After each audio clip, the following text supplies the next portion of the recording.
ಕಾಂತಾರ. ಕಾಂತಾರ ಒಳಗ 2 ದೇವರನ್ನ ತೋರಿಸ್ತಾರ.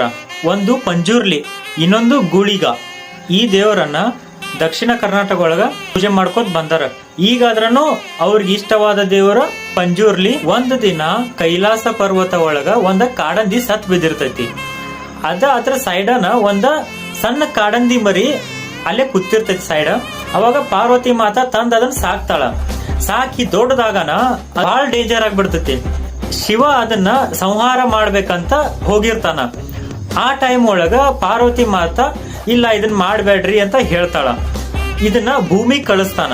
ಯಾವಾಗ ಕಾಡಂದಿ ಭೂಮಿ ಬರ್ತೈತಿಲ್ಲ ಅವಾಗ ಅದ್ರ ಕಾಡಂದಿ ಕೆಲಸ ಅಲ್ಲಿ ಇರೋದ ರೈತರನ್ನ ಮತ್ತ ಬೆಳಿಗಳನ್ನ ಕಾಪಾಡುದಿತ್ತು. ಆಮೇಲೆ ಇನ್ನೊಂದ್ ದೇವ್ರು ಬರ್ತೈತಿ ಗೂಲಿಗ ಅಂತ. ಗೂಲಿಗ ಒಂದ ಕಲ್ಲಿಂದ ತಯಾರಾಗಿ ದೇವ್ರು ಇರ್ತೈತಿ. ಒಂದ್ ಕಲ್ಲ ಪಾರ್ವತಿ ಸಿಕ್ಕಿರ್ತೈತಿ. ಅವಾಗ ಅದನ್ನ ಶಿವ ತಗೊಂಡ ನೀರೊಳಗ ಒಗಿತಾನ. ನೀರೊಳಗ ಹುಟ್ಕೊಂಡಿದ್ದೆ ಗೂಳಿಗ ದೇವ್ರು. ಕೆಲಸ ಇರ್ತೈತಿ ವಿಷ್ಣುವಿನ ಸಹಾಯ ಮಾಡ್ಲಕ್ಕ. ಅಲ್ಲಿರೋ ರೈತರನ್ನ ಬೆಳಿಗಳನ್ನ ಕಾಪಾಡೋದ ಕೆಲ್ಸ ಇತ್ತು. ಇವ್ರ ನಡು ಯುದ್ಧ ಆಗ್ಬಿಡ್ತು. ಯುದ್ಧ ಆಗನ ಮಾತಾ ದುರ್ಗಾದೇವಿ ಹೇಳ್ತಾಳ ಇಲ್ಲಪ್ಪ ಕಾಂಪ್ರಮೈಸ್ ಆಗ್ರಿ, ಜಗಳಾಡ್ಬೇಡ್ರಿ ಅಂತ ಹೇಳಾನ. ಅದನ್ನೇ ಸ್ಟಾರ್ಟ್ ಮಾಡಿದ್ರು ಅವರು. ಕಾಂತಾರ ಜಸ್ಟ್ ಸ್ಟೋರಿ ಅಲ್ಲ, ಇದು ನಿಜ ಜೀವನ ಒಳಗ ಆಗತೈತಿ.